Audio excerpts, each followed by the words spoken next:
All right. Dirty Sports episode 790 live on YouTube in 5, 4, 3. Welcome to the Dirty Sports Podcast. I am your host, Andy Ruther, coming to you live from Cincinnati, Ohio, with my co-host from New York, Joey. No chill Prano. Good morning, Andy. Morning. I like kind of like these, get this out of the way.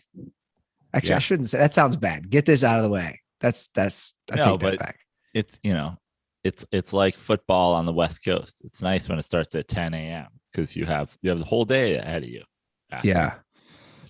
So I'm actually doing it an hour later than I normally would, but it's still 2 hours earlier. What? Wait, what?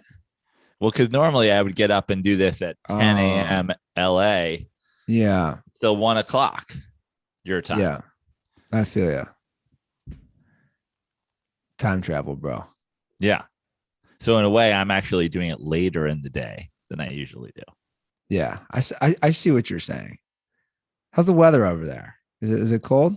It's cold. Yeah. It was warm a couple days ago, and then rain as the cold front came in. Yeah. And now I don't know what it's at exactly right now, but I'm going to guess in the low 40s. Yeah. I think 30 degrees. Haven't been outside yet today. 30 degrees. The cold rain is the worst. Yeah. Then you're just like, just snow. Exactly. Just bring the snow. I'm excited. We got through this NFL season, man. I'm excited for this show. I'm always excited, but like this, I wish I wrote it down. But it's something along these lines. I heard watching the games yesterday. There's never been this many teams with 6. I think this was the comment because there's an extra week, but that really doesn't change what week it is, right? So this was week 15. This was it. This is what I heard. There's never been this many teams in the history of the NFL with 6 wins entering week 15. Nice. Excited that my team is not one of them. Yeah. Well, I mean, I'll be honest, didn't pay too much attention to that game. Well, you shouldn't have. It was terrible, mostly because the Giants in a very kind of typical NFL move. Obviously, this is something the Giants haven't had to deal with much over the past 20 years, but typically NFL, a guy that we all know has stunk every second he's been in the league, gets to start his 3rd consecutive game for the Giants. You're like, what are you guys doing? Like, I barely paid attention myself because I was like, and I said it to you. I mean, how many times in the history of the show have I ridden the Giants, especially on a interdivision game? Because I'm like, oh, they'll hang around. I was like, I'm not betting on Mike Glennon. And of course, just plays horribly. And then they bring in Jake Fromm, who like shows life. It's like, why wouldn't you just start Jake Fromm? Who cares? Why wouldn't you just start a guy from start Jake from State Farm? Exactly. Start a guy from NFL Europe. Start Colin Kaepernick. Start anybody but a guy who's like, honestly, when I watch a guy like Mike Glennon get a 3rd consecutive disastrous start, it really always does take me back to how angry I was about Colin Kaepernick. It's like the fact that people exist out there and are like, he's not in the league because he's bad. It's like all over the league, year after year, some guy who has been bad from the second he stepped foot into the NFL to the second he will leave, starts multiple games for a team. Because they're like, yeah, but we know he sucks. It's fine. We know him. It's going to be Peterman or Glennon, Chase Daniel, whoever, like just some fucking whoever. Just a guy who's going to come in there and nod and go, yeah, I can suck for you, coach. So he got a big contract. Was that because of his 2013 season where he started 13 games? No, I think he got a big contract because the Chicago Bears exist as an organization. I don't think any other team was going to give him that. I don't think at the time everybody was like, wait, what? Why would you guys do that? Dude, it's wild. So I'm pulling it up. So in 2013, he started 13 games. He threw for 2,600 yards, 19 touchdowns, 9 interceptions. They go 4-9. The next year he starts. I just don't understand the contract. Next year he only starts 5 games. Next year he starts 0 games. And I'm looking at his salary. He suddenly, he signed a deal. He made $8 million in 2017 for the Bears. Yeah. I love when like shitty QBs fleece an organization, though. It's so funny to me. You're like, what were you thinking? And that's going to be the theme, I think, of this show. A lot of what were you thinking? There's been a lot of debates on some of these coaching decisions that happened this week. There's a lot of head scratching, at least from my viewpoint. We've had some heated discussions. Yeah, well, we should start there because you dragged me into a 3-way text chain with Tug Coker about the decisions on in the Chiefs Chargers game, and I'm sort of I'm kind of closer to your side of the argument, but I'm definitely way closer to the middle of the two of you guys. And then the two of you guys, I mean, you guys are literally having like a fucking Brad Pitt versus the scout in Moneyball argument. Like, you're literally the grizzled old man, and Tug is just like Tug will literally is like autistic. He's just like analytics. And you're like, yeah, and he's like analytics. Well, analytics. And you're like, okay, we get it. Some fucking computer junkie says that those are the right calls. Yeah, I texted both. Obviously, the three of us text a lot on football analysis or just what we think watching the games. I was shocked his reaction when I texted both of you watching the Chargers Chiefs game. Full disclosure, I was legitimately like pissed. Like I just, because to me they should win that game, and especially the way that the defense played for the most part, right, until the end. And I just think we're at a point with football, the same way you and I have discussed, and you know more about it than me, with baseball, of analytics and all this and this idea. And Tug didn't respond. This was the last text I had. This idea that momentum does not exist. I stand by what I texted in our group. That's saying that's basically saying you don't believe in human emotion. I just don't even know. I don't know what that means. Respond to somebody who thinks that that momentum doesn't exist. It's like, I like, as somebody who plays sports, as somebody who watches, we spend our whole lives watching sports. I understand there being an analytical thing of like, momentum. You shouldn't factor in momentum that much because this, but the idea that it's not a thing, the idea that it should be ignored is insane to me. It's like saying you watch every single NBA game. Every single one is a game of runs. And you don't believe that teams get hot, teams get cold, teams feel, the momentum of guys in that have a chemistry of playing together. The bench has a good game. The starters have a good game. It's like, if there was no such thing as momentum, if there was no such thing as, any given Sunday, then all these games can be played on paper. Julius Randle's going to hit 41% of his shots. He's going to take this many in the game. This is how many points he's going to score. This is how many, and down the line for everybody. And then just play rotisserie sports. But that's just not the case. Now, I think that there's, Can I say something real quick? Go back to the Chiefs Chargers game. Okay, go ahead. I just want to say something about momentum. That was kind of what I don't know if Tug was trying to, I don't know if I explained it adequately, if he fully understand. My point was, it's not just sports. If you say, and Tug literally said this, and I saw a few people tweet this too, because I was going back and forth with people saying momentum doesn't exist. If you say that, then momentum does not exist in life, because it goes beyond sports. If you're doing well in a job and you're successful, dude, it gives you good energy, right? And confidence. That's momentum. And then you want to venture out and do something else, or in a relationship or whatever. Momentum is real for life. So if you're saying momentum, anyone out there listening, because I know there's some of you, if you're saying momentum doesn't exist in sports, you're saying it doesn't exist in life. If you go out there, and I'll just dumb it down, if you like get laid and you feel good and you have that good feeling, that's momentum.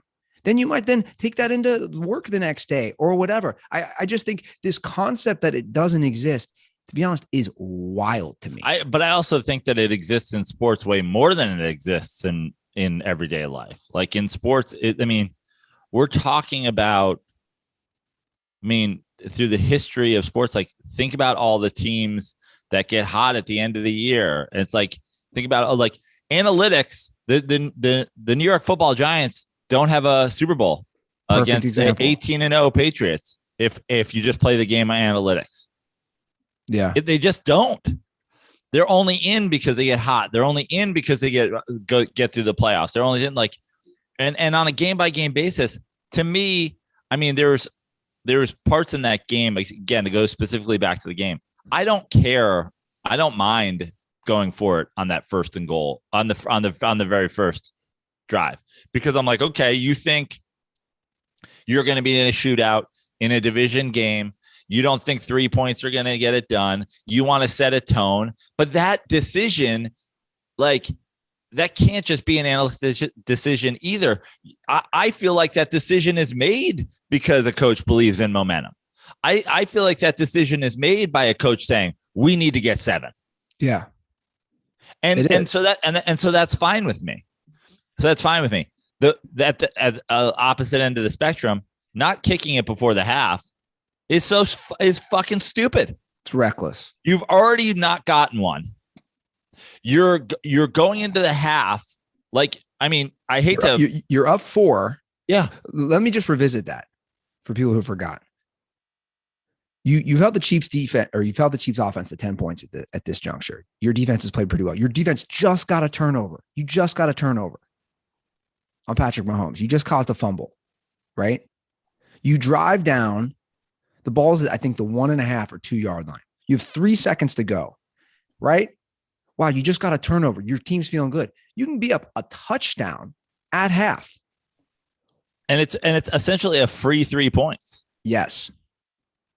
And to me, that was like the egregious one, because I hate to back Terry Bradshaw, who I think is an idiot generally, but he said it, and I couldn't agree more. He said, you're either jogging into the locker room because you just got 3, or you're walking into the locker room because you just failed and your head's down and you're just moping your way into the locker room. And he said, and now the Chiefs are jogging in because they got to stop. And guess who gets the ball? Yeah. The Chiefs get the ball to start the second half. To me, that is fucking stupid. And to use, honestly, I think that these coaches that use the book told me to go for it is a cop-out.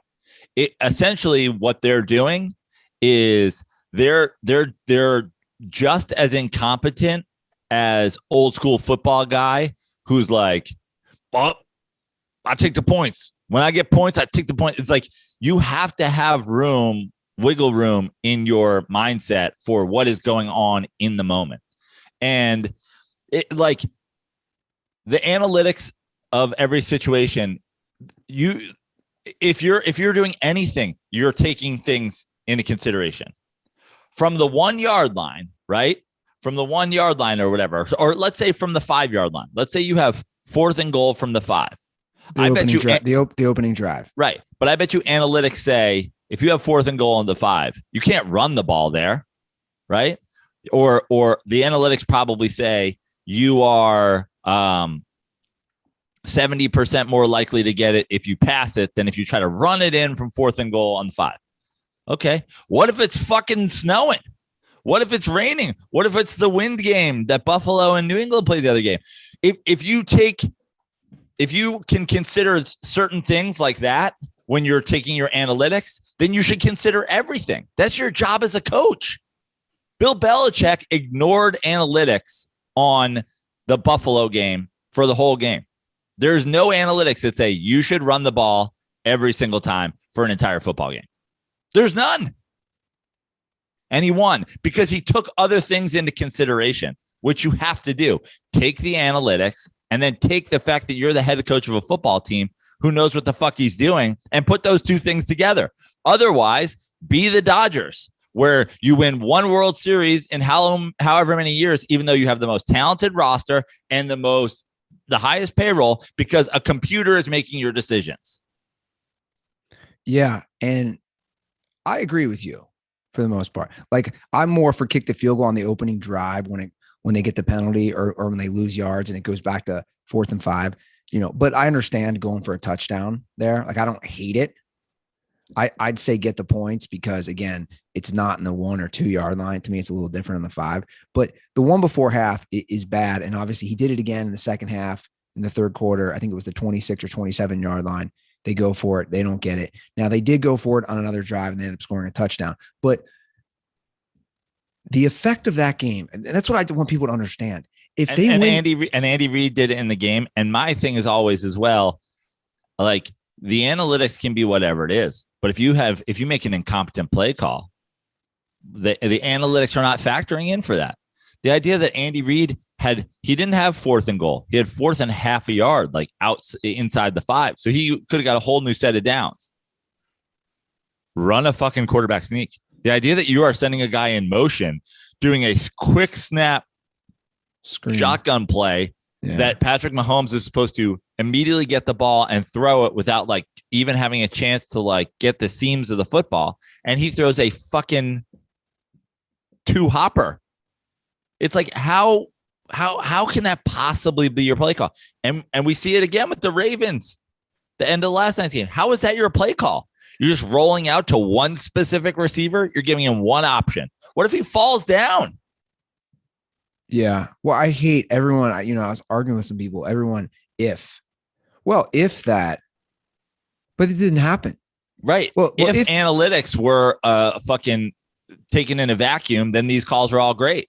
But if you don't have a play call for it, and if you don't know what the fuck you're doing, and if you're showing that you're panicking, that sets a whole other thing into events. Like, so for people who say momentum's not a thing, it's ironic because that Chiefs game, that's literally what happened.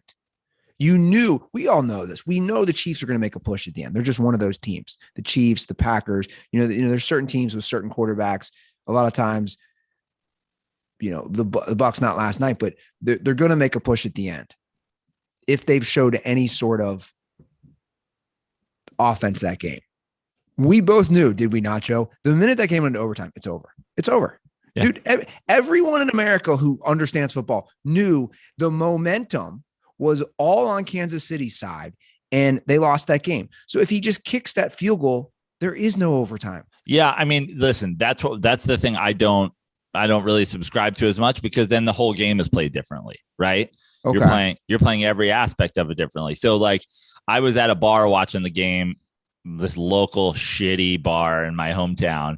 There's literally no one there except for like 3 old guys. And this guy's like, see, this game's already over. Should have fucking kicked it. And it's like, well, then the Chiefs aren't just going down and getting a touchdown at the end of the game to be down 3 and being like, okay, bye. Like, it certainly changes every aspect that the game is played from there on out. That's why I say, listening to analytics and listening to your gut, both of them should be factored equally. That's why you could say, oh, if you kick the field goal in the beginning game, and if you kick the field goal at the half, and if you did this, it's like, yeah, sure. But it's like, I didn't mind the first one, but I did mind the second one. And the bottom line is, I just hate seeing teams get outsmarted by their coach, who can't justify it in the press conference after, other than saying, there's a machine that tells me what to do, and I listen to it. That's it. If you can't justify and give me your train of thought and be like, if your only explanation is, in the long run, all this will pay, in the long run, you might be fired. Yeah. And speaking of momentum, You win that game, you're in sole possession of first place, sole possession. And they don't have the last 3 games for the Chargers, I believe, are the Texans, Broncos, Raiders, all 3 winnable games. My point is, you have momentum. What's the momentum for your team now? You don't have it. And now you're kind of behind the 8 ball somewhat. And I couldn't. I mean, obviously the idea, no one's making a decision that he thinks this is giving him the best chance to win. No, I know he is. I just, some of these coaches, again, and we can move on from that game. The Harbaugh one again, it's like, so it's failed twice now in the last 3 games, going for 2. So I thought that the general rule was you're on the road, you go for it. You try to sneak a win. You don't want to play overtime in front of their home crowd. At home, you kick it, you play overtime, you get the crowd, you have, your thing. So there's that factor, but like also being like, hey, we're only in this game because, our backup quarterback plays really well. We have essentially believing the analytics and believing in momentum and saying we had no business to win this game, but we have an opportunity to, so let's take it. I'm fine with that. But then it gets to, how do you call that play? How do you fucking call that play? How do you call a passing play to a corner of the end zone with one option? Well, and that's exactly what Troy Aikman said during the game, right? He said, when you roll him out, when you roll Huntley out to the right, you've now eliminated the entire left side of the field. You just have Mark Andrews as your only option. Yeah. What if he falls down? What if he falls down? What if he gets interfered with early in the play, a la like Rams, Saints, and the refs just miss it? Like, have an option, have a run pass option, have an option to throw to a different receiver, have a bunch of guys lined up. Like, that's the thing, is like the analytics don't consider your coach calls you a fucking shitty play. Yeah. To me, when I'm in those situations, so I'm a head coach. If I'm in those situations, a 2-point conversion or a 4th and goal or a 4th and 1 in the middle of the field or whatever, you better have that fucking gold card in your pocket. Otherwise, the analytics don't matter. Oh, well, if 60% of the time it says 60% of the time it says what? You run, Patrick Mahomes bounced it. What I don't really get about the analytics is every game has a simulation, right? So like ESPN.com will have a simulated score for every NFL game. It's never accurate. That's analytics, is it not? Is that analytics? Yeah. Right? So what the hell are we talking about here? If analytics are always correct, then all of those simulated scores would happen. But they don't. I mean, they don't factor in injuries. The other thing is the analytics crowd goes, you're judging things on outcome. And I'm like, no, I'm not.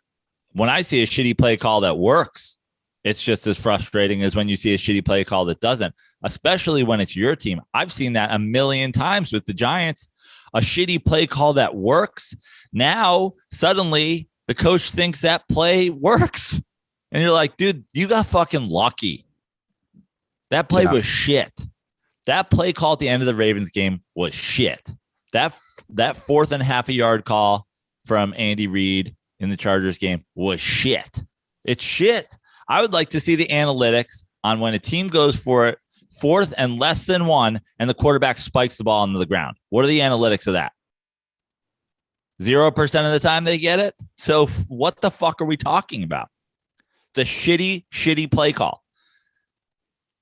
The Ravens march down the field, fucking run the ball here, running the ball there, little dumps here. And then suddenly you're putting Andrews out there like as a wideout and setting him to the corner to do like a tippy tap toe drag in the corner of the end zone. Yeah. And obviously, I'd rather see a QB draw there. I'd rather see a fucking throwback screen to Andrews after you make it seem like you're going right and you throw it left. I'd like to see fucking anything. I'd like to see a straight up run the ball.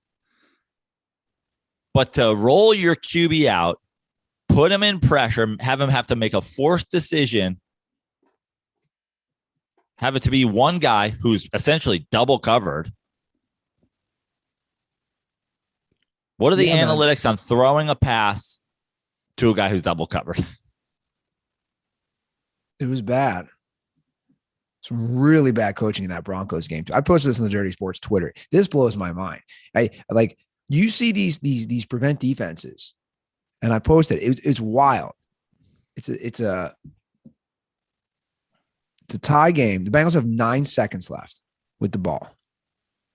The announcer even said that the Broncos DBs are back like 30 yards. You give an easy 20-yard completion, and it's mile high, so these kickers can add a few yards on their normal field goals. And the Bengals kicker, who's really good, drains it. Talk about how long are we going to do this sort of defense? Give them 10 yards. You can't give them 20. Oh, they only have 9 seconds, so they can run one play. I just don't understand. Why do we see this time and time again? A team, you're trying to prevent them. A team, they only need a field goal. It's tied or take it to overtime. Because of fear. What's the fear? You guys gonna get burnt for a 6? Yeah, and then it's like, what the hell did you call? This way, this is the problem with the way people handle all this stuff. It's like, I can just play prevent, and whether it works or it doesn't, I just go, well, that's just what you do. It's a shitty way to play. I just hate it. I think your guy called. I think Randy Ruther called. He was pretty amped up about that game. Let's get a Randy Ruther update. Let's see what he's doing. We also need a Reddit. We also need a Reddit post about maybe a vote. How do people feel about Randy Ruther? Randy Ruther getting a lot of love week in and week out as the face of the Bengals on the show. Yeah, I agree. That's a good point. And I love Randy Ruther. I'll be seeing Randy Ruther in thing, but I'm like, does anybody even care? Yeah, let's find out.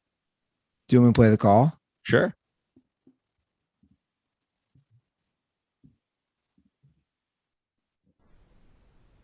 Fellas, Randy Ruther here. Couple things for you after that beautiful game. One, thank you, Jordan Trano, for not picking the Bengals this week. We appreciate that here at Houday Nation. Two, I was wondering what you guys thought of that beautiful game where we got all the bad plays out of us so we can beat Kansas City next week.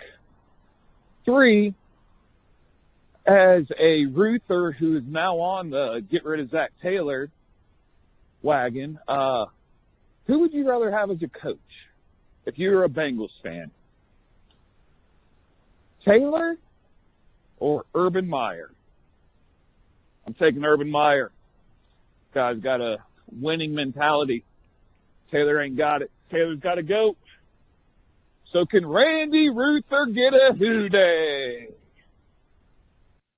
I feel like Randy Ruther is on a highway in a car drinking and just letting the wheel do the work. Like he is all over the road with his Bengals takes right now. He's in on the Bengals, thinks the Bengals are going to win a playoff game this year, thinks the Bengals are going to beat Kansas City, thinks Zach Taylor should be replaced by Urban Meyer. Yeah, it's a weird take. By the way, they do not play Kansas City next week. Randy's drunk. They play Baltimore, basically for the division at home. Then they play Kansas City at home. They said that stat, which I posted. I just can't get over this stat. There's a few things that I saw this weekend that I can't get out of my head. This Zach Taylor Bengals stat is absolutely bonkers to me. It's one of the wildest stats I've ever heard. Zach Taylor, this is his 3rd year as the Bengals coach. And it continues because they were leading at the end of the 3rd quarter. He is 0-24 when his team is losing It doesn't matter the points, 1 or 20 after the third quarter. Let me repeat that. Zach Taylor, as the Bengals head coach, is 0-24 when losing after the third quarter. Dude, that is the worst stat I think I've ever fucking heard. You're basically saying in 3 years, almost 3 full seasons now, if the Bengals are behind at all, let's go to analytics. My analytics people must love this. There's 100% chance the Bengals will lose. They cannot come from behind. And here's a perspective for you. They said during the Baltimore game, the Baltimore Ravens this year alone have come from behind to win 5 times in the fourth quarter. That's amazing. 5 times. He's 0-20. Joe, have you ever seen a look? You're not as connected to this as me because you're not from here. Does that stat alone just say this guy is awful? The thing with Zach, I'm clearly not as connected to the Bengals. I don't care. But the thing with Zach Taylor is I feel like with a team that's as historically bad as the Bengals. I mean, the Bengals are, if it weren't for the Cleveland Browns and the Detroit Lions, the Bengals would be like next team up. Yeah. Maybe with the Jets in terms of like disasters. I just feel like if you're a third-year coach, you had the first overall pick 2 seasons ago. You're on the verge of potentially winning the division. I don't know what else you can ask the guy to do, especially considering he's a first-time head coach. It's like, think about all the first-time head coaches that came somewhere, didn't pan out, didn't do all that well, left, came back.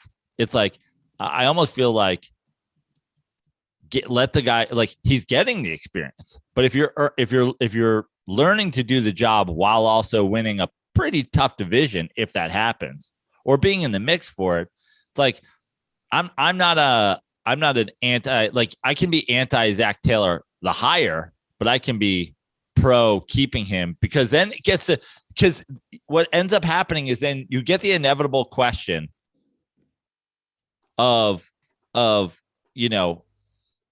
or who. And the world's biggest Bengals fan right now behind door number 2 has Urban Meyer. Yeah, Urban Meyer was just fired midseason for kicking a player. Obviously, I'm not in favor of Urban Meyer, but then the question is, who are you in favor of? Well, like, who do someone you who, want? someone who doesn't go 0-24. I mean, look, dude. Again, the numbers don't lie. You can say, oh, they're on the verge of possibly winning the division. He's 14-31-1 as a coach. It's a 31% win percentage. He should never. But you can't judge a guy who takes over the worst team in the league and then is bad that year, right? The way we don't judge Peyton Manning for throwing 35 interceptions year 1. It's like, you're on a bad team. That's part of the deal. I'm saying you've gotten this far, and in year 3, you're competing for a division in a very difficult division. The question always becomes, what's your other option? Now, if Pete Carroll leaves, Seattle this year and calls you and is like, hey, I'm interested in being the head coach of the Browns. Okay.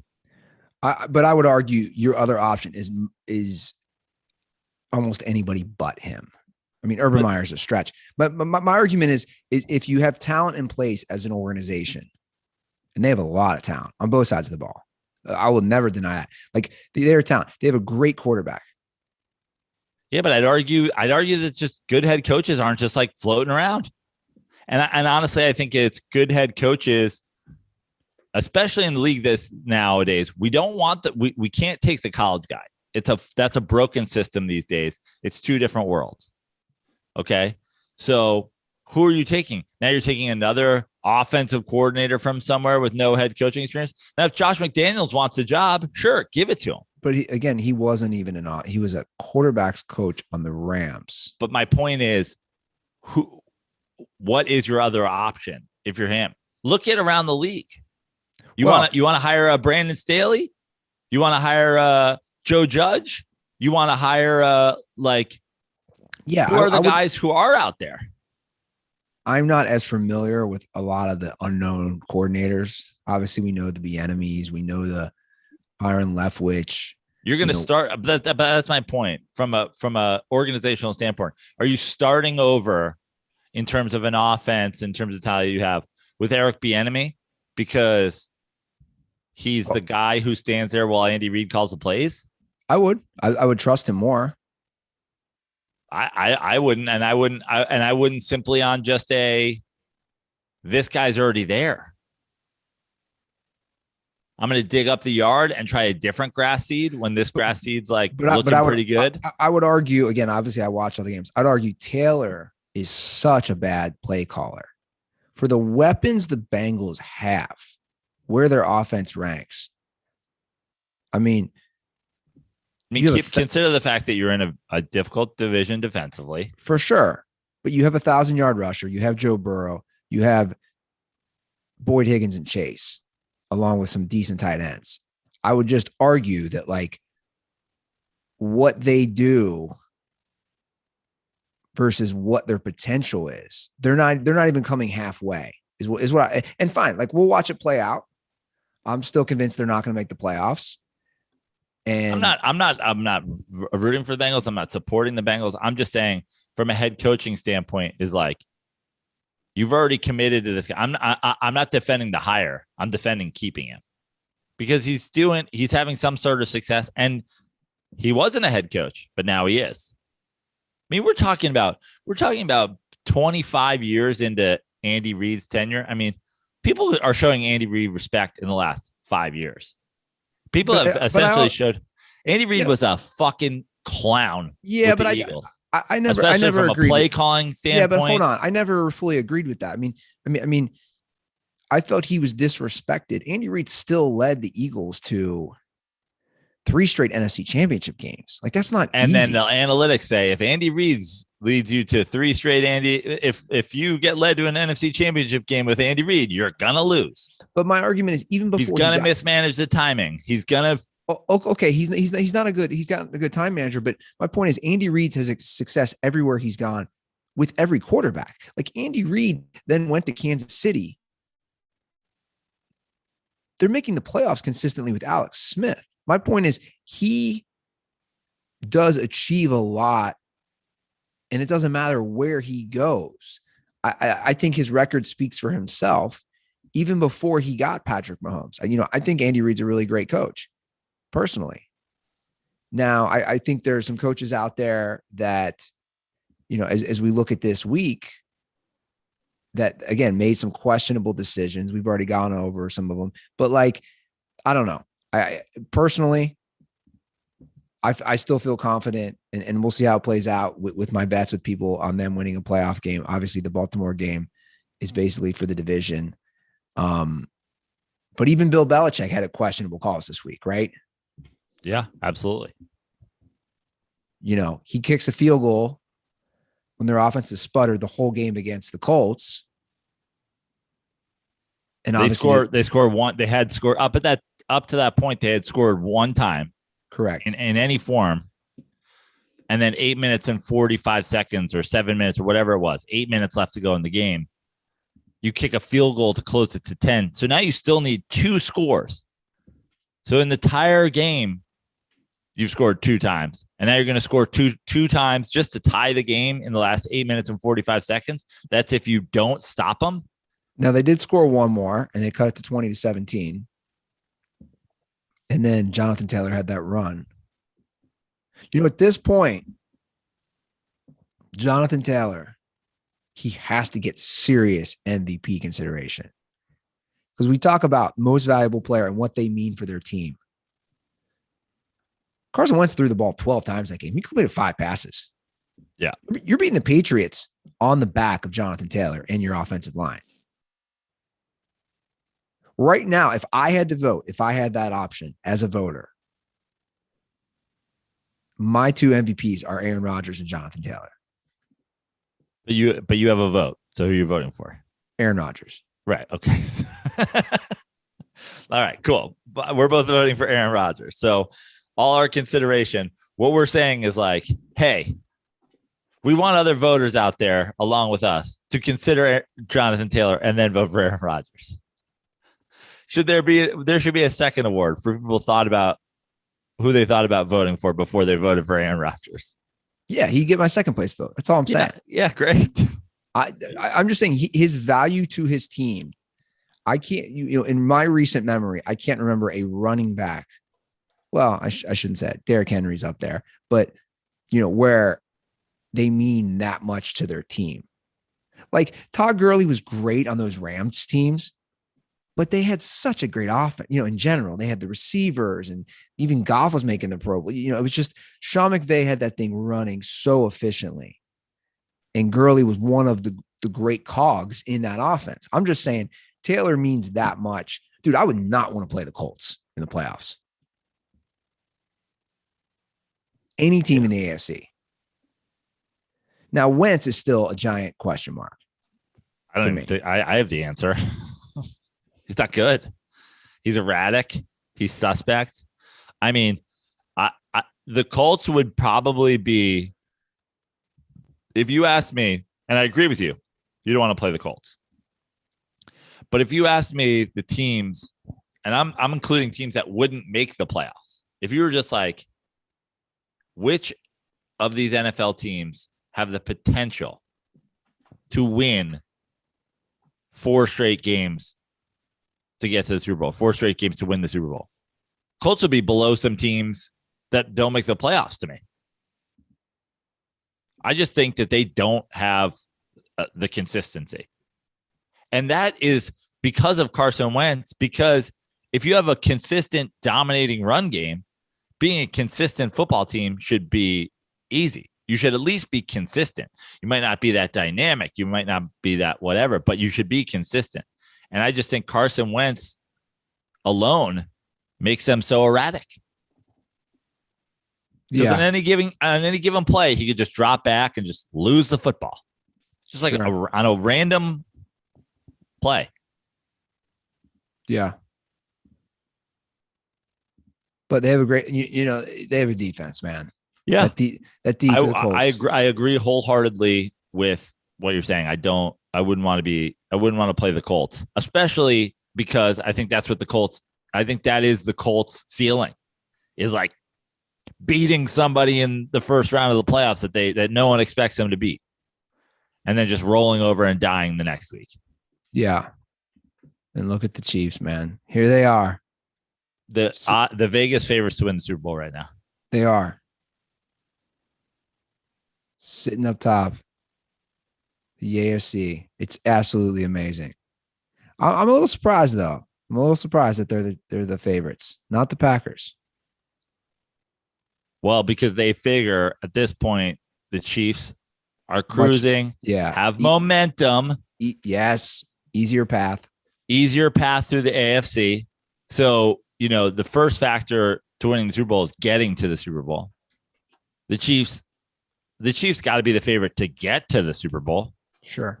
Right? And therefore, if you're the odds-on favorite to get there, you got to be the odds-on favorite to win it. Let me ask you something. Speaking of the Chiefs, I was thinking about this, and it's wild when you compare their numbers because they're pretty similar. Who do you take, man? Overall career. Travis Kelce, Gronk. I mean, to me, it's not even close. I'm just like, well, I guess there's a lot of factors. But Gronk is a far better blocker, right? Kelce is way more of a dynamic weapon in terms of the passing game. So it's like that is a factor, and that's a factor I think that weighs heavily for Gronk in terms of his legacy.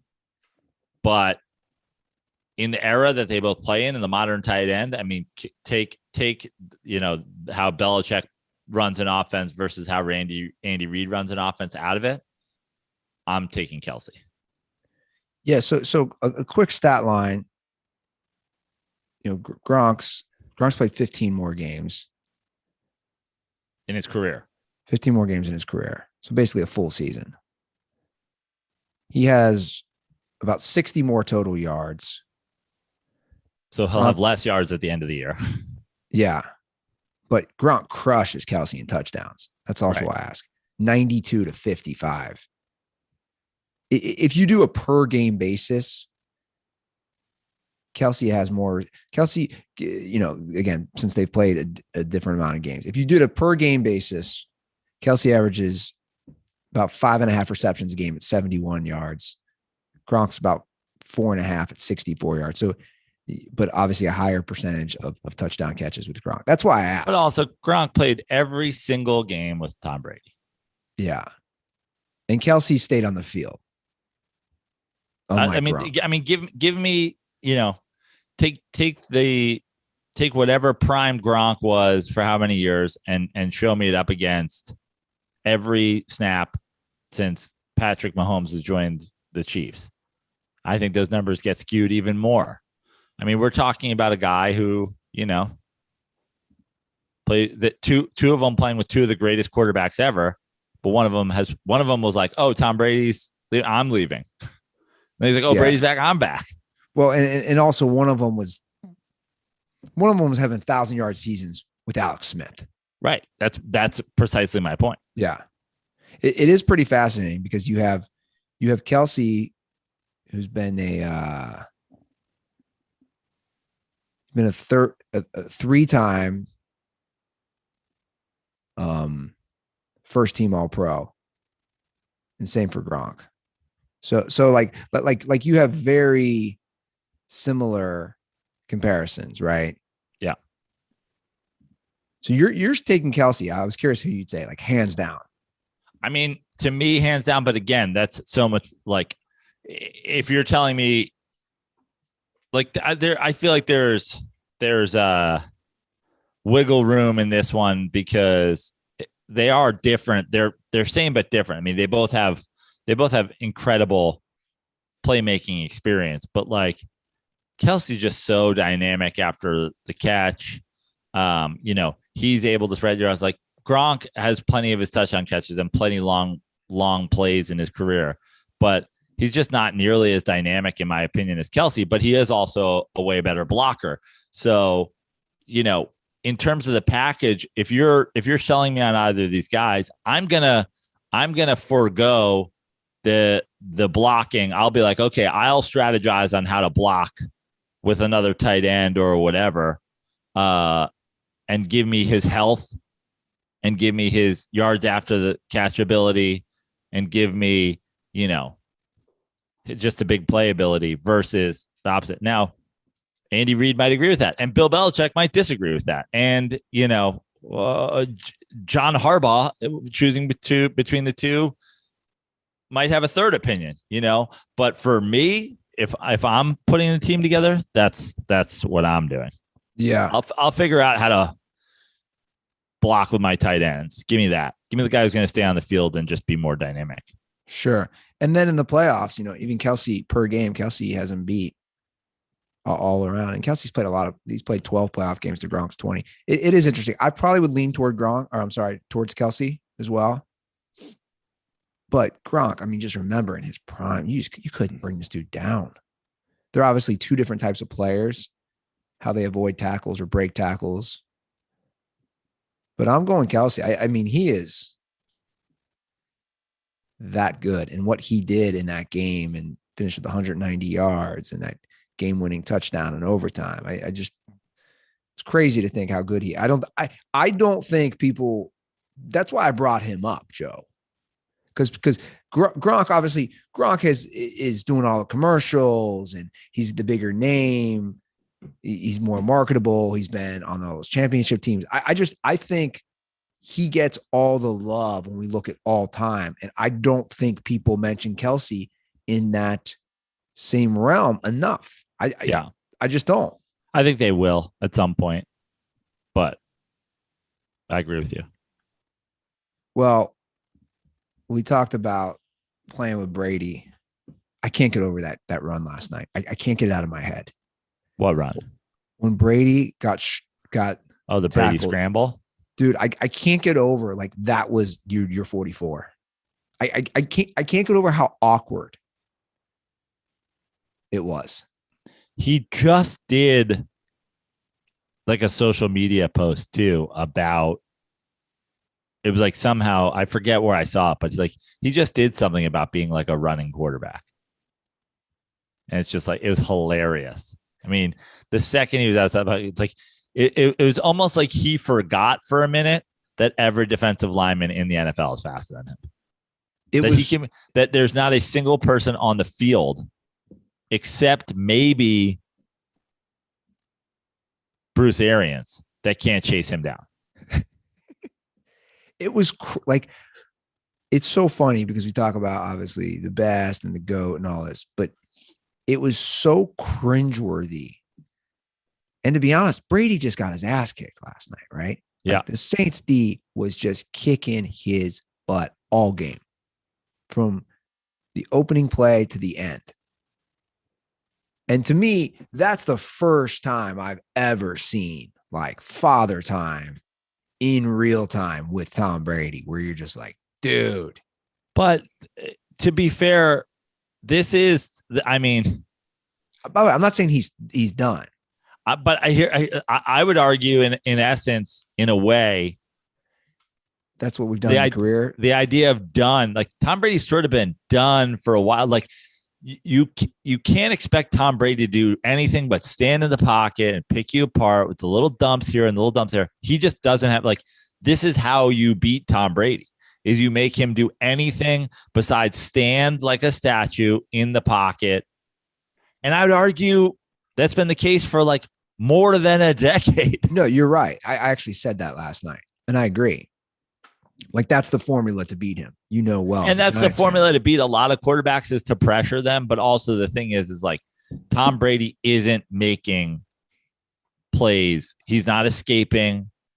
He's not making a ton of throws with people in his face. He's not even sliding up in the pocket and making, like, he needs to be protected, and he's a sniper.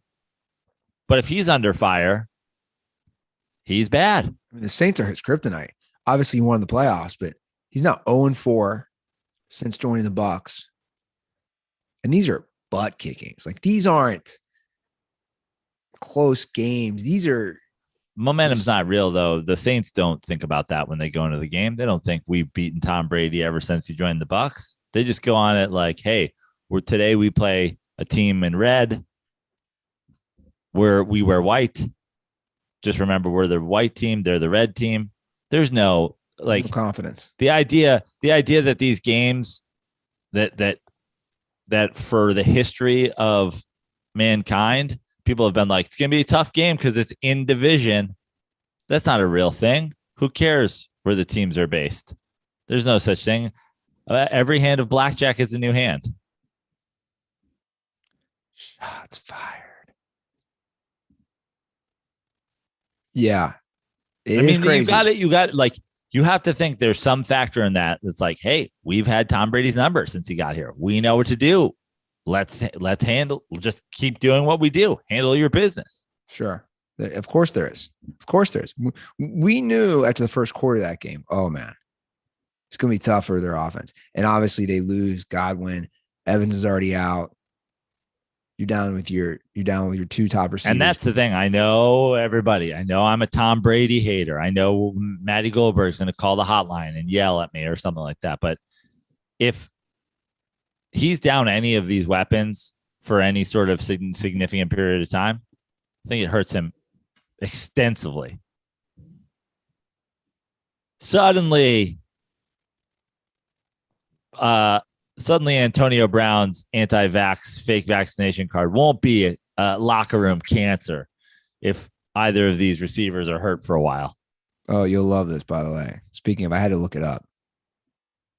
This is an hour ago. Bruce Arians bringing back Antonio Brown, Mike Edwards. Those were the two with the fake vaccine cards. Is in the best interest of the team. Well, of course it is. Is in the best interest? Yes, is. He's unbelievable. Wasn't it 2 weeks ago where he was like, we don't know? Yeah. Some guys just don't give a fuck. Yeah, of course it's in your best interest. You have Evans down, Godwin down, and Leonard Fournette got hurt. He's like, listen, I will let I will let the league determine what's right and what's wrong. But with Leonard Fournette out, we'll work out OJ. It would be in our best interest to see what he's got. Hello, Twitter people. Yeah. I'm live from the golf course. I just signed a contract with the Tampa Bay Buccaneers. He's like, I'm going to be checking the Tampa Bay Buccaneers huddle, see if I can find the real killer. Now let's talk about fantasy. I had Derrick Henry. I still haven't taken him off my roster, but I don't know. I think he might come back. But he ain't coming back like Nicole Brown. I got her good. I mean, if I got her good, you know what I'm saying? O.J. Simpson. By the way, still not verified on Twitter. It's pretty amazing, isn't it? It's confusing. It's hard to verify him when he comes up like every week. He's like, "Hey there, it's OJ Mahomes." All right, let's see what let's play a quick clip of OJ. Let's see what's on OJ's lately. This is from 23 hours ago. Hey, Twitter world, it's me, yours truly. Well, First of all, why does he, dude? Everyone knows who you are. Hey, Twitter world. It's yours truly. Yeah, you're the guy who killed 2 people and got away with it, allegedly. Like, it's yours truly. Oh, he got away with it. Getting away with it wasn't allegedly. He killed 2 people allegedly and got away with it. True. fantasy football playoffs, and I'm in it, but I'm kind of hurting. Mike Williams didn't. Oh, if he could have caught one of those early touchdown passes the other night, but he didn't. So I'm hoping some of my other guys, Justin Jefferson and these guys come through. My biggest problem is running back. I know Elliott is going to be splitting times with Pollard. So hold on. A quick like for people who obviously can't see this. OJ's in like a bar. He's always in some bar. There's not a person in the background. Yeah. You can hear the music playing. He's wearing a Buffalo Bills Scully. I just want to know that person who's managing the bar. It looks, it's daytime, so it's probably very dead. The person's like, dude, OJ, stop doing your Twitter videos in the bar. He probably loves it. It's probably in fucking Florida somewhere, and it probably says outside like Jimmy's Chicken and Crab Shack, home of OJ's Twitter world twit vids. Hey, Twitter world, Mike Williams should have caught a few more passes. Again, who is in his fantasy? That's all I want to know. Who is in the OJ Simpson? Are the Menendez brothers in it? The Menendez brothers for sure. Who else? Who else is in his fantasy? Is Casey Anthony in his fantasy league? I think Deshaun Watson, now that he's suspended, is probably in his fantasy league. Unbelievable. Do you think his Bills have a shot at making some noise? Are they going to bounce back? Big game against the Patriots coming up. I mean, they have a shot of making some noise, but what, to me, it's the same thing all the time. It's like, can you make it to? You got to make it to the Super Bowl. Then anything can happen. I would say they have an outside shot of appearing in the Super Bowl, but I don't love it. But also in the AFC, we've talked about the Chiefs having the highest odds because they're like in the AFC. I like the Bills over a lot of teams.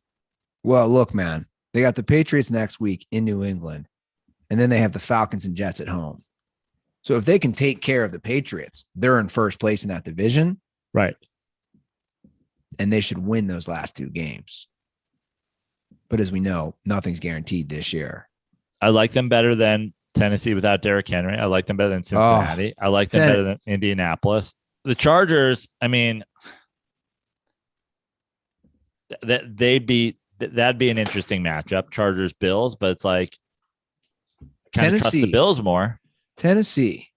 I was rooting for them yesterday. They're up 13-3 because I was like, wow, this is kind of a fun storyline. If they win this game, they're the number 1 seed because they crushed Kansas City and they'd have the same record.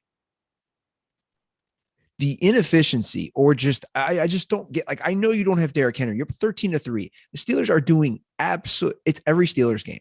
The Steelers don't do anything in the first halves ever. That was such a hard game to watch. And Ryan Tannehill. Why didn't they just run? I've heard that the yards per carry and the yards per game for Tennessee running backs is actually higher than when they had Derrick Henry. So why didn't they just run the game out? Yeah. Because Derrick Henry only gets stronger as he eats the blood of opponents over the course of the first 3 quarters, and every other human slows down. Yeah. Momentum's not a thing for Derrick Henry. That's for sure. Derrick Henry's like, I don't give a fuck. I'm the opposite of momentum. Yeah. He's a beast, man. It was painful to watch. The Steelers, again, are so painful to watch. I hate the Steelers. And the Titans are that way too without Derrick Henry. Yeah. They're both just so bad. And I'll just be honest. I don't think I like this TJ Watt guy. I just don't think I like him. Well, you didn't like his brother. I don't like the Watts that much. I just don't. The dance. I look forward to once again rooting for the Pittsburgh Steelers and when they get rid of Ben Roethlisberger. Just like, what is just a fucking huge. He's in OJ's fantasy league, probably, right? Oh yeah, he probably. They're like, is. You're not allowed to compete. You're in the NFL. He's like, okay, but I'm going to do it anyway. And they're like, no means no, Ben. You're not allowed to do it. He's like, I'm actually in 2 fantasy leagues. The Arizona Cardinals are melting down right before our eyes. They didn't just lose to Detroit. They got their butts kicked By the Detroit Lions. That was never a game. Ever. And now the Rams are right there Yeah. to take that division. I'm loving my Rams Chiefs Super Bowl pick right now. Obviously, the Packers are looking great, but just saying in terms of a preseason pick, it's like hard to be in a better position than you are with, a team that potentially is going to overtake the Cardinals and win the NFC West and the odds-on favorite to go to the Super Bowl. Can you imagine? We had never had a home team at the Super Bowl, and we did last year with the Bucs. And if that happened, we'd have back-to-back years. Yeah. Where a home team is home for the Super Bowl. And they have obviously 2 shots at it this year. Well, come on. The Rams are the only team that has a shot. I do like their chances if they win that division. I've liked their chances all along, but if they win that division. They still have to go to they would have to go to Lambeau, right? So Odell Beckham on the road in January. Does he mix in a boat trip on the way? Well, we all know what happened last time Odell was in Lambeau. Right. Yeah. He played terrible. But they get by tonight, which I assume they will. I know they have a lot of guys out with COVID, which I didn't follow the new protocols. I can't keep up with it. If a guy's asymptomatic, why can't he just play? Why does it matter? Listen, I don't know. Because it's like the NFL, the NBA, these leagues, they test every single day. By the way, the last time Odell was in Lambeau, he had 5 catches for 81 yards and a touchdown. That was 3 weeks ago. I was talking about playoffs. I know what you're talking about. I just wanted to correct you before we moved on from that. Okay. The asymptomatic thing is because what does that even mean essentially? Right? My point is if you tested, so every player in the NBA, every player in the NHL, every player in the NFL is tested every day. You tested every single American every day. Yeah. I don't know. But every single American every day doesn't have to get in a room with 50 other guys and then wrestle with them and whatever. And then also asymptomatic, what does that mean? Does that mean no fever? Does that mean no, if you're a player and you test positive, let's say I was a player and I tested positive, but I felt good enough to play. Couldn't I just be no, I don't have any symptoms. I don't have a headache. My chest doesn't hurt. I'm totally asymptomatic. So just let me play. Yeah. What does that look like? I don't know. Here's my issue. And, I know I'm a woke liberal cuck snowflake or whatever, but it's the same thing. It ends up being the same thing as like the way I've kind of like low key, even though I think he's a jackass, low key defended Roger Goodell over the years. Cause like, what do you want them to do? The idea that we're just going to be like, COVID's not real, just let everybody play with COVID is reckless and stupid.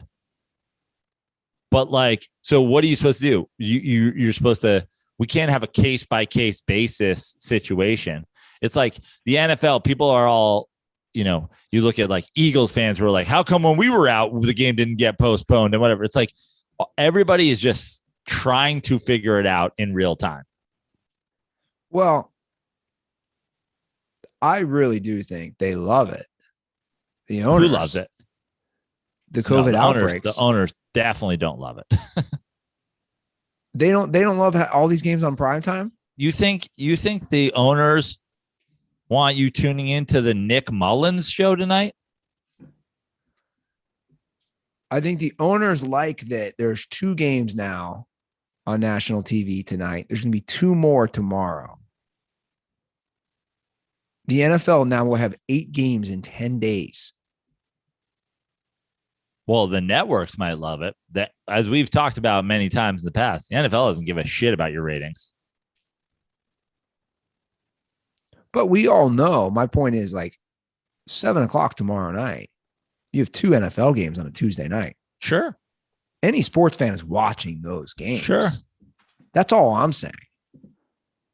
But I think the star power, I think they want teams at full strength. You don't want, if you're the owner, you don't want question marks about the validity of your season because this team got to play with this many guys out, but then this team didn't, and blah, blah, blah. And the bottom line is I'm sure a smarter person than me, a doctor, like, somebody who understands the real intricacies of this pandemic with way greater depth than I do, could come up with a plan that is like, here's how we should handle it. But at the same time, there's so much red tape when it comes to these sports leagues. Anything, there's a union, then there's this, then there's that, then there's like, whoa, blah, blah, blah. Like, you can't just make changes on the fly. And that's why I'm like, listen, but I think they kind of did last week. Right. And people flip out about it. Right. So it's like, I think that they're just trying to do the best job that they absolutely can. I can tell you one thing with 100% certainty. There's no sort of rigged thing where like this team is going to get to play if their opponent doesn't have this many COVID and this one does. I'm seeing that a lot from Eagles fans. How come the game got postponed when it's like, guys.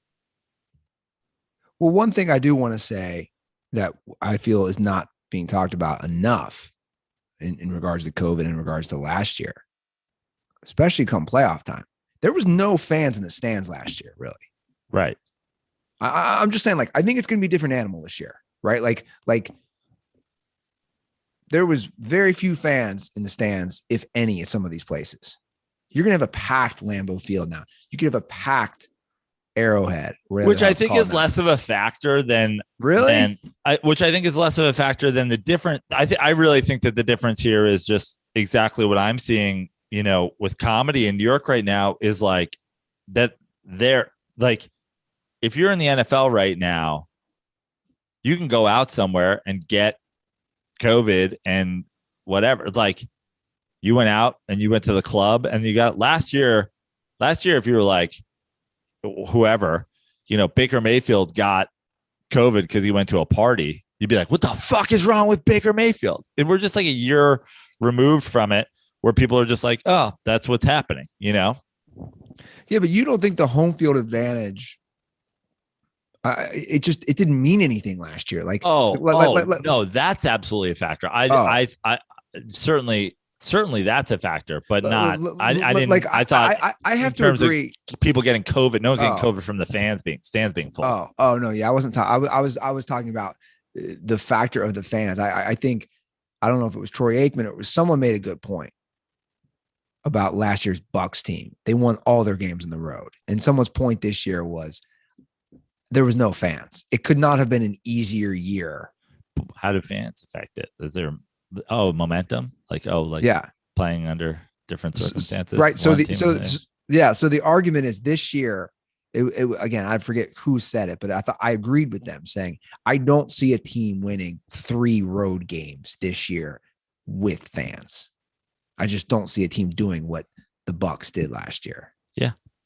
And I agree. I mean, Eli Manning's retired, so we probably won't see that for a while. Won't see that till Arch gets drafted. I do know if I'm headed out for a playoff game, I would be at the tailgate and I would be grilling some of that fine meat from our friends at Butcher Box, Joe. I think if you're going to do a grill out, if you're in Kansas City, that high quality meat that is not only healthy, but it's a great tasting meat. And I absolutely love their burgers. I love their steak. I know it's cold here now, but I did a grill out recently with my family. They said, wow, Andy, this meat tastes great. Where'd you get it from? I'm like, Butcher Box. If you guys have not checked out Butcher Box, sign up today. Every month, Butcher Box ships a curated selection of high quality meat right to your home. Free shipping for the continental United States. No antibiotics or added no antibiotics or added hormones. That's the word. Each box contains between 8 to 14 pounds of meat, depending on the box of your choice. That's enough to feed 24 individuals. This holiday, Butcher Box is giving new members 1 pack of bacon for free in every box, plus $20 off each box for the first 5 months of your membership. That's free bacon for life and up to $100 off. This is a really great deal. So I would take advantage of this now. Sign up at butcherbox.com/dirty. That's butcherbox.com/dirty. Speaking of the Packers, I saw something the other day watching the game. You'll love this stat. This is a great stat for, I've been taking dings at coaches this episode, but here's a positive one. This is Matt LaFleur's 3rd season, Prano, as the coach. Yep. He's had 26 turnover-free games in those 3 years. Think about that. Pretty good. Yeah. So he's not even done with his 3rd season. He's averaging already looking at like 12. Yeah, it's great. So like 9. Sorry, 26, you said. Yeah. Got it. 26. So he's at almost 9 games a season where the team does not turn the ball over. Now, I think a lot of that obviously is the guy throwing the ball. Sure. Because he doesn't fumbles turn the ball and, over. Yeah. But like that is a crazy stat to have. And on the opposite end of things, I just want to say, I know we have Tua fans out there. That pick 6 that he threw yesterday was so fucking bad. I have to just take a ding at him. Did you see it? Yeah, I did. And I just don't understand. I don't understand how somebody is just like a Tua stan right now. I have no ill will toward the, like, what is he doesn't play in my fucking division. Tony Romo was hyping him up during the, I just think the eye test is so clear. Game. Tua looks competent to good against bad teams or like when it's going good. But otherwise, like, I have yet to see Tua just like have a game where he looks excellent. You have to look excellent at some point. Daniel Jones has had games where he looks excellent. Has Tua had games where he like poured it on and doesn't? I mean, it's all the short routes. It's all like I just haven't seen anything where I go, oh, this is the signature Tua game. Well, I mean, you have articles like this. I just put them into Google. Tua has one of his worst games and still led Dolphins to a win. Yeah, that's such shit. What? Yeah, look, his numbers aren't that bad. A lot of people would say they're good. But I agree. I mean, let me just ask you off the top of your head. Let's see how close you are. I'm looking at his numbers from this year. Okay. How many times do you think Tua's thrown for 300 yards this year? Once. Yep. He's thrown for. I only said once because I wanted to. I almost said twice, and I was like, "That's not it." And then I almost said 0, so I said because I went with once. He's thrown for 250 or more yards this season 3 times, which is okay. First, yeah, which is fine. It's fine, but the other thing is your what's Miami's record right now? 7-7. They're right in the playoff hunt. If you're throwing for 240 yards a game on average, and you're, 12-2, fine. But that means that there are games where they needed you to be exceptional to win, and you didn't. You were unable to do it.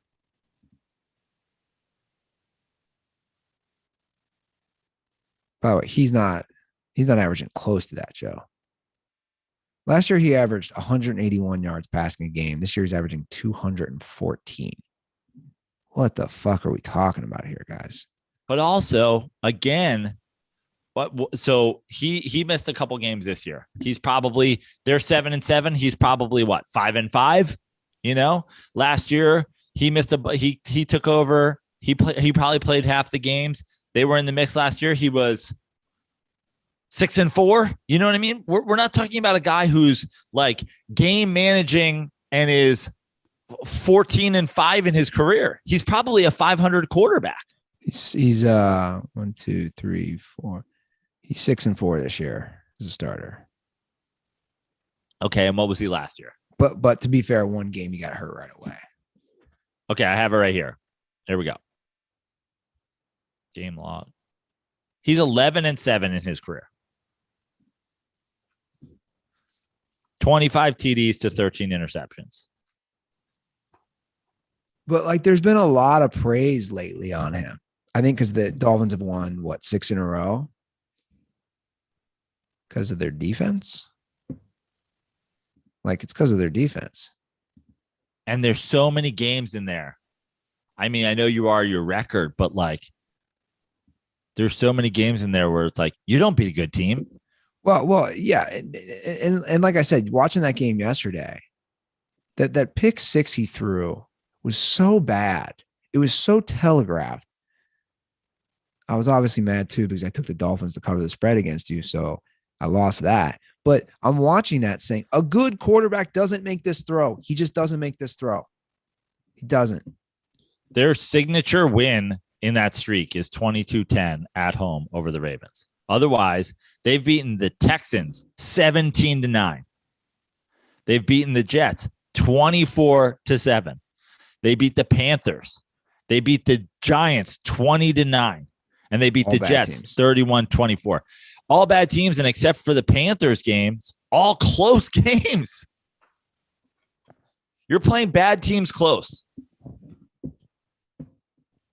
Yeah. I'm definitely not Team Tua at all. But again, they have a good defense, and I like Flores as a coach. It's kept them in the hunt. A team that bounces back from 1-7 to now be 7-7. All right, let's look at them. And now they've got the Saints, Titans, and Patriots down the stretch. Good luck. New Orleans is favored by 3 next week at home. Then they have the Titans on the road. Then they have the Patriots at home. Are the Dolphins in the playoffs? No. Okay. That's an emphatic no. I mean, the playoffs are crazy. I'm looking right now. The AFC 12 teams have 7 wins. If the Browns beat the Raiders, the Browns are in first place in that division. Right. And they bump the Bengals right back out. That's how crazy that division is and how crazy the AFC is.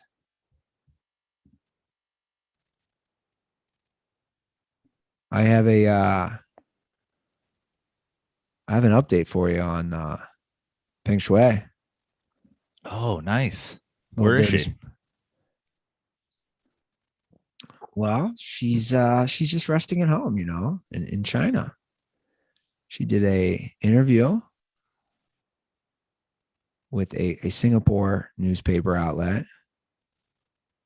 And she said,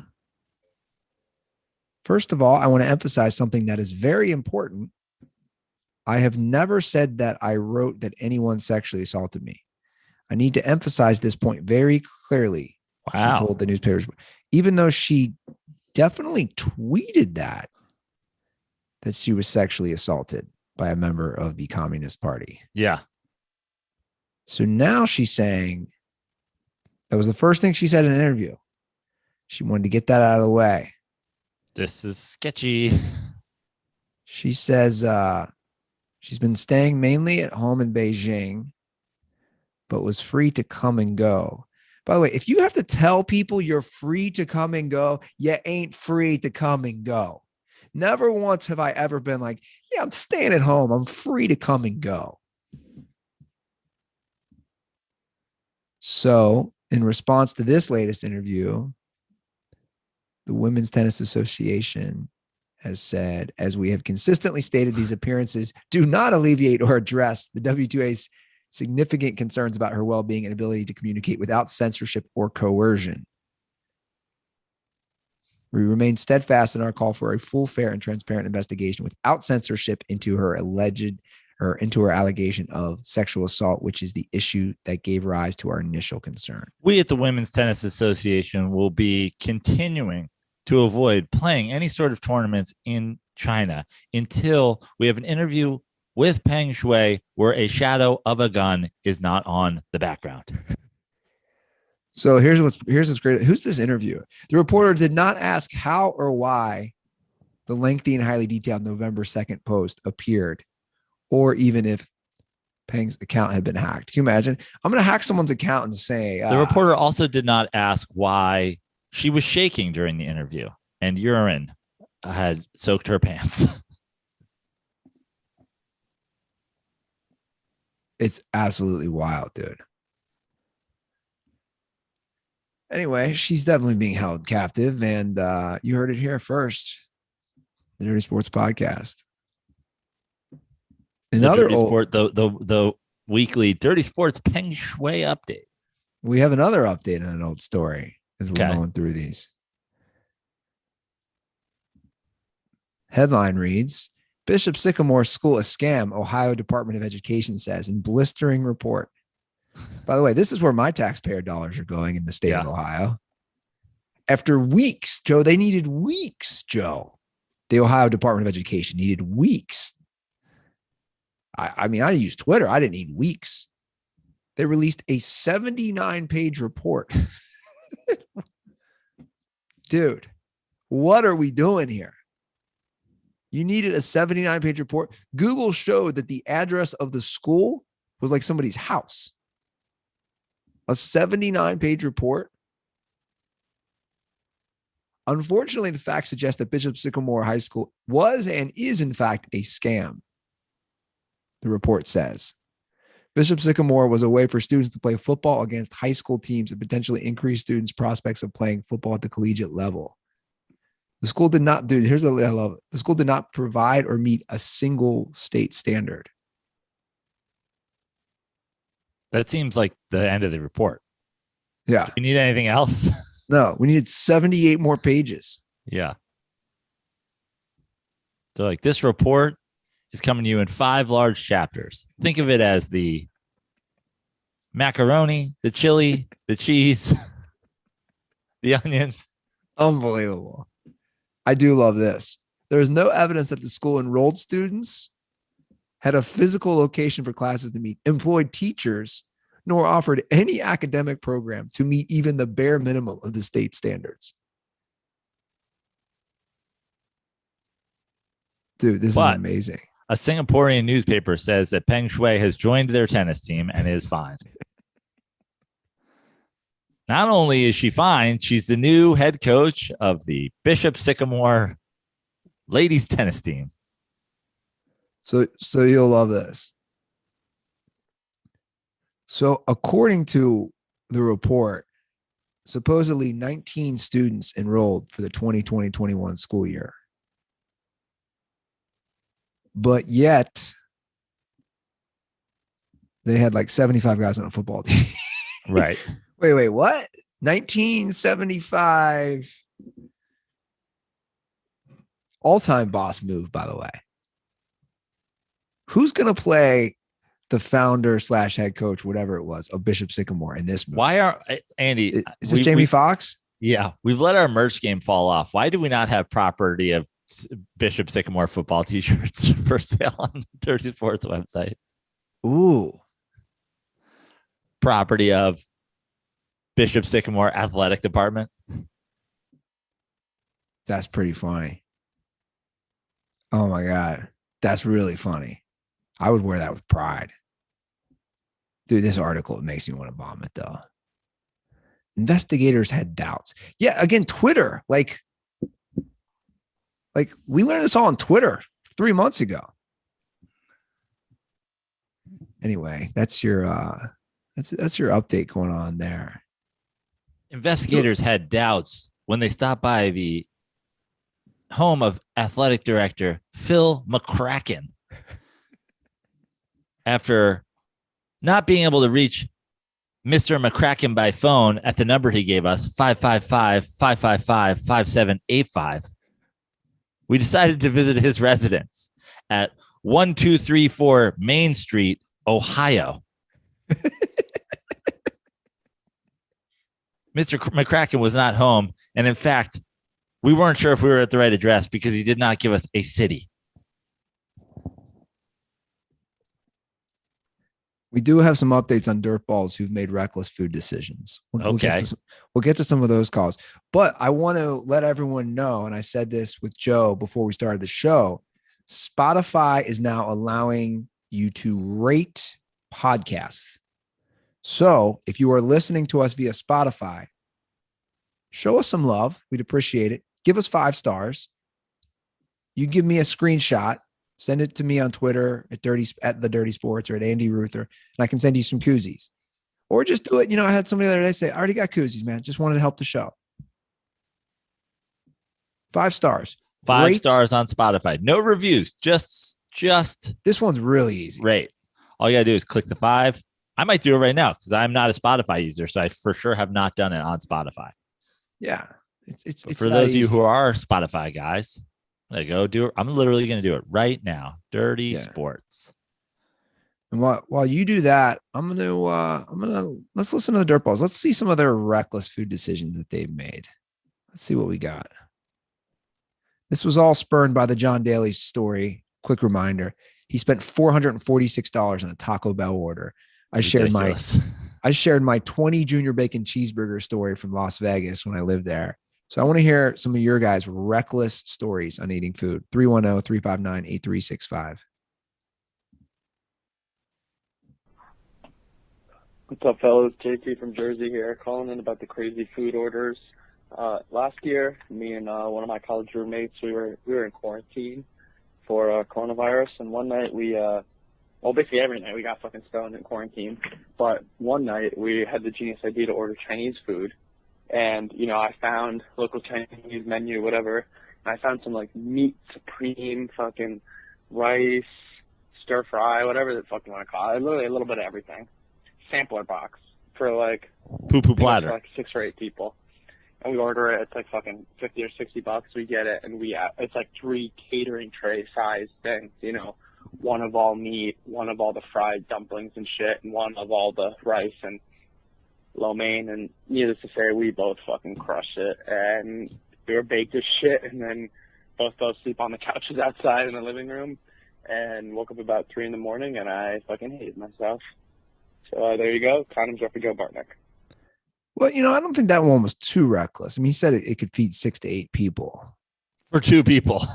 They ate 4 people's worth of food each. I mean, it's pretty reckless. Pretty reckless, especially the Chinese food. Oh, yeah, but the Chinese Imagine eating so much Chinese food that you wake up 4 hours later and you're not craving more Chinese food. Why does Chinese food not fill you up and you go back a few hours later? I don't know. Probably has something to do with the Madison Square Garden.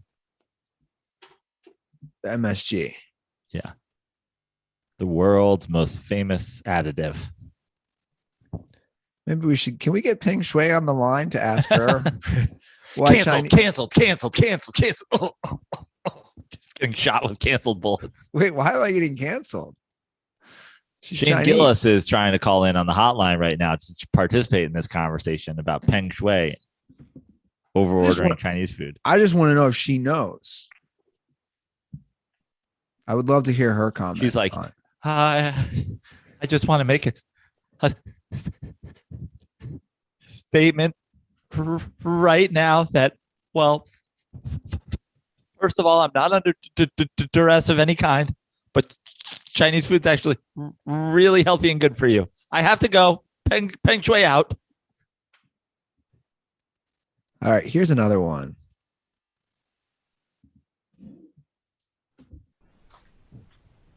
What's up, Dirty Sports? It's your number one unranked GR DirtBall Taylor. I'm a long-time listener, second-time caller. Joe, you and I spent a special moment at the urinal at the live show in Chicago a couple of years ago where we took a selfie. Fortunately, I lost that picture, so I'll never be able to blackmail you with it, but it was a good moment. I'm going to pause it there. Do you remember taking a selfie with the dirtball at the urinal? I don't, but in Chicago. Sounds great. Sounds like we had fun. Okay, let's see about his food. I was just calling in to give you my rundown of my overspending. I once went to Applebee's after having a big Halloween party at my house. About 3/4 of the way through the party, I was pretty lit, and my girlfriend and friends wanted to go to Applebee's. So I hopped in the car with, not driving, with another driver, and left everybody at my house with my roommates to go to Applebee's. Can we pause for a second? Got there, Yeah. The guy who's driving you is at fault here. Who's the sober guy who's like, yeah, I'll take all these people to Applebee's? Yeah. Make a fucking, if you're sober enough to drive these people, you're sober enough to drive them to fucking someplace better than Applebee's. I blame that guy entirely. Okay, continue. What's worse, driving drunk or driving sober to Applebee's? Definitely driving sober to Applebee's. It's premeditated murder of your intestinal system. True. I was with my girlfriend. I bought us both steak dinners, I think, with a couple additional sides. We both got a couple appetizers, lots of the hella big margarita drinks, and the bill came, and there was $150 at an Applebee's. It's a lot. Now, I was a barista at the time, so I made about $150 a week. So that was about my entire paycheck. And I don't regret it. One of the best drunk meals I ever had. Wow. That's all I got for you. Stay dirty, boys. What do you think of that? I mean, $150 is 2 for $20. I mean, at 20, 6 meals. It's 15 items. Yeah. It's a lot of Applebee's. He doesn't regret it though. You know, remember when Pat McAfee did our show, he loves Applebee's. Yeah. He would get their ribs delivered. Yeah. He also never wears sleeves. Do you think Pat McAfee, now that he's just 100% of it's sleeveless 100% of the time? I'd like to see the analytics on Applebee's patrons that spend 100% of their life without sleeves. Do you think now that McAfee signed that massive, I think it was like $120 million with FanDuel, he's still going to Applebee's? Like, is he still going to Applebee's? Yeah, I think he is, man. Or you just buy one. He's like, fuck it. I'm worth this much money. He probably mentioned Applebee's twice on his show, and now Applebee's just shows up. He just like goes out to the front door every day. There's just ribs from Applebee's laying there. Yeah. Maybe I'll go. Baby, we just signed a $120 million deal. You want to do date night at Applebee's? Fancy like sleeves on a shirt, 2 for $20 at Applebee's. Let's get to some non-food calls. Okay. I'll be curious what you say for this one.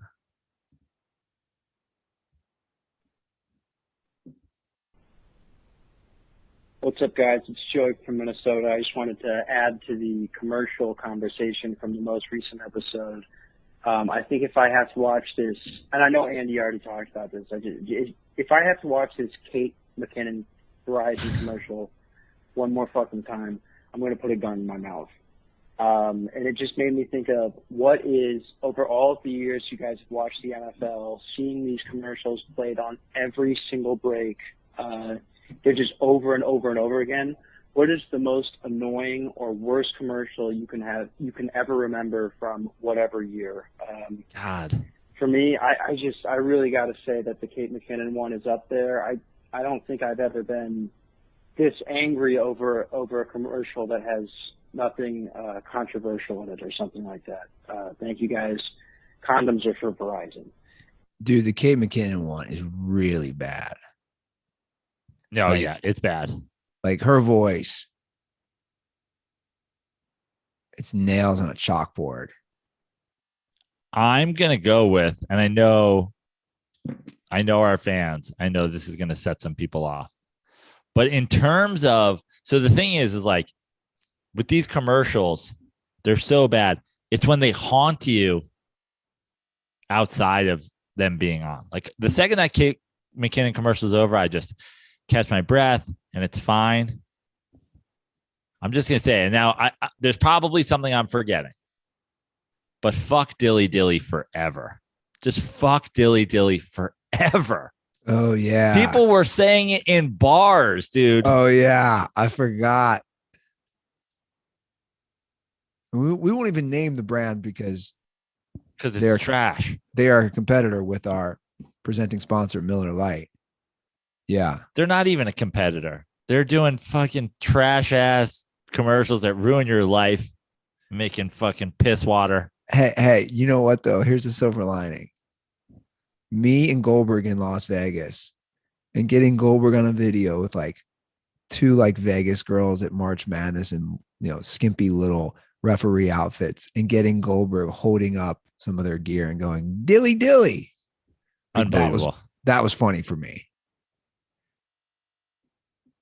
Yeah, I forgot about that one.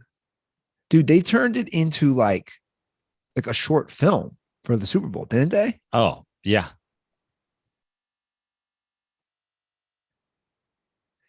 The Viagra bathtub overlooking the the Cialis or whatever it was. Yeah, the Cialis one where the old couple's in a bathtub and it's probably holding hands. Yeah, probably somewhere in like California and they're overlooking the ocean and you're like, what?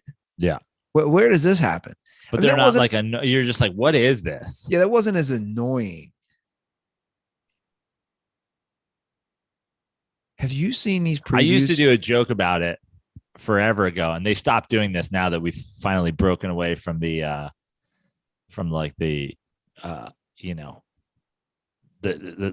weed defamation portion of our history. But you remember the Partnership for Drug-Free America commercials where they would try to shame you into not doing drugs, and they would like present these horrific situations where like a kid was drowning and no one knew because like they were stoned. Those were always worse. I'm like, yo, I'm stoned right now. Why are you trying to make me think of drowning kids? Remember there was one where remember they didn't there run was those did they run those during football? Or are you just saying oh yeah, no, they general? would run those. They would run those during football. Partnership for Drug-Free America. There's one where, remember, I used to do a joke about it because there's one where a kid's driving out of the the teens are all stoned at the McDonald's drive-thru and they hit the kid on the tricycle. Yeah. I used to do a joke like that kid's parents are just like, hey, just go just ride in circles in that McDonald's parking lot until kids hit you with their car. That's when you know it's time to come home. Like, who are the parents of this kid? Yeah, I'm trying to think of some other ones. But Dilly Dilly ruined my life for like 2 years. Yeah, they did it for 2 football just seasons. The worst people in America just out. Dilly Dilly. T-shirts and shit. Oh, I was just about to say the T-shirts. Unbelievable. What else is like exceptionally annoying through the years? The Sonic guys were pretty annoying to me. Yeah. Some of them were funny, but yeah, overall. The main two that were the spokespeople for a while. It's the ones that are the ones that are always the most hated are the ones where it's like something, and they're like pushing you on, whatever. $5 foot longs. I'm like, I'm gonna murder somebody. Yeah. I wonder. Always though, the worst companies too, right? Well, I wonder though, like take Verizon. I wonder if they know everyone's ads are annoying, but it's still good product placement because we're talking about it right now. Yeah. And they know you have like 3 or 4 options for your cell carrier. So they know your options are limited, which, by the way, I have been going around trying to get a new, dude, this is so funny. No one has put more time into buying a new cell phone than me. Why? No one. Because they're all a bunch of scam artists. I'm trying to get the best rate, and I don't want to go too far down Are it. you changing your service?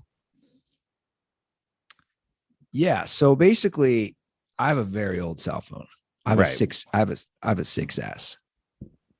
I bought this in April of 2016. I mean, the audacity of you to call out guys who have Androids. You're rocking the 6S. I bought this in May of 2016. What kind of battery life do you get? Do you just have to charge the second you walk out of the house? Are Dude, you at 30% when you step out your front door? The funny part is I replaced the battery in 2018. Yeah, I have to charge all the time. All the time. So I've gone around to Verizon, AT&T, Spectrum. Oh, they're such scam artists. Because to do the monthly plan, I'm sorry, to buy, you can't just buy the cell phone, the iPhone, the new iPhone. So I want to buy the new iPhone. They'll give me $400 back, but they won't do that unless I'm on a payment plan. So this is always how it goes. When I go to, I always think I'm going to go to a different one. I'm somehow going to figure this out. No, I've gone to like 3 or 4 different Verizon stores. I've been with Spectrum for a while because they have by far the cheapest rates, and they use Verizon's towers. So it's the same service. So like the other day I go into Verizon and she says, the new iPhone, blah, blah, blah. It's $800. I look at her, I go, I'm just going to pay for the phone right now. She's like, well, you can't do that to get the $400 on this phone. And I'm like, why not?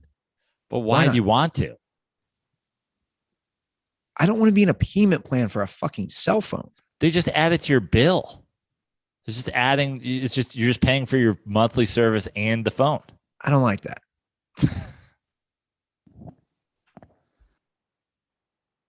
I don't like that. Why do you want to buy a phone outright? Because I don't want to have to pay anything on the phone. I don't want to have that hanging over. Not that it's that much hanging over me, but you know what I mean. You're going to add fucking $25 to your bill every month or whatever? Yeah, I'd rather just pay it. If I have the money to just pay it, I'll just pay it. A bunch of crooks. All a bunch of crooks. And yeah. Never seen anybody with this problem. No one's gone to more cell phone stores than me trying to negotiate. And they look at me. Well, then why don't you just buy a phone off of like somebody on the internet? But I think then I have to figure it out. If I go to Spectrum, I'm locked in $65 flat rate, unlimited a month. No one can come close to that. No one can come close to that. $65 is cheap for unlimited. You just need a new phone, so just buy the phone. Can't you just buy the phone from Apple? Yeah, but I don't know if Spectrum will keep me locked into that rate. Because when I went to them initially, the guy was like, oh, new phone. It's going to change everything if you don't have our internet. And I don't have their internet right now. My point is you just change your SIM card in your phone and just put it into a new phone. I don't even think they'd fucking know. That's what I'm asking. Can I do that? Well, they're going to try to get. Listen, I'm sure somebody listening to this knows better than me. But can't Andy just buy his phone from Apple and then just put his card in it? That's what I thought. Are they all still using SIM cards? Yeah. Hey, let me know. Slide in my DMs at Andy Ruther or at the Dirty Sports. Call the hotline. Make fun of me. 310-359-8365. That's our show. As far as calls, we're done. I've got some plugs, Andy. Let's start out with, I yesterday got a couple of, it's been a while, but it's great to know that this is happening around the holidays because it reminded me that it's a thing. just got some Cameo requests for some happy holiday wishes from your favorite Dirty Sports podcast hosts. So if you'd like to be added to my happy holidays list that I'm about to bang out some, I'm still on Cameo. Can't wait to wish you or your loved ones. What does Joe Prano Merry charge Christmas. for a cameo? I think it's like $20. Yeah. I'm all about quantity, not quality. First of all, you get the quality, but I'm just here to rip them off and give them out to you guys. Maybe I should join Cameo to try to like steal your leverage, and I'll say I'll do mine naked. Would that help or hurt? I don't know. Also, if you want to see some shows, I have shows in New York here in the next week or so before I head out of town. I'm doing Frantic, which is one of my favorite shows, at the Stand tonight. And then on the other side of the holiday, I've got, I believe it's Sunday, the 26th. I've got 3 shows in New York. I've got 2 shows at Gotham and then the late show at the Stand. And then I've got another show at the Stand. I believe it's Frantic next Monday. And then, of course, I will be in Phoenix, Arizona, opening for Eddie Ifft all weekend, but also headlining myself on Thursday, December 30th at House of Comedy in Arizona. So if you are in the Arizona area, come on down. I think Randy Ruther might be doing a guest spot on the show on the 30th. And then, Randy of course, Ruther get a Who Day. Yeah, just come and just scream Who Day all through Randy Ruther sets. And then opening for Eddie all weekend. So New Yorkers, you can come see some shows. Arizonites, you can come see some shows, preferably that Thursday where I'm headlining. Or if you're not in either of those places, keep your eye on joeprano.com, at Joe Prano on all social media except for Twitter at Fix Your Life, or hit me up on Cameo and I'll do some jokes and some holiday wishes for you there. And again, quick reminder, if you're on Spotify, you listen to the show via that app, just rate us 5 stars, preferably. That's simple. Okay, that is our show. Good start to the week. We'll be back on Thursday. You guys have a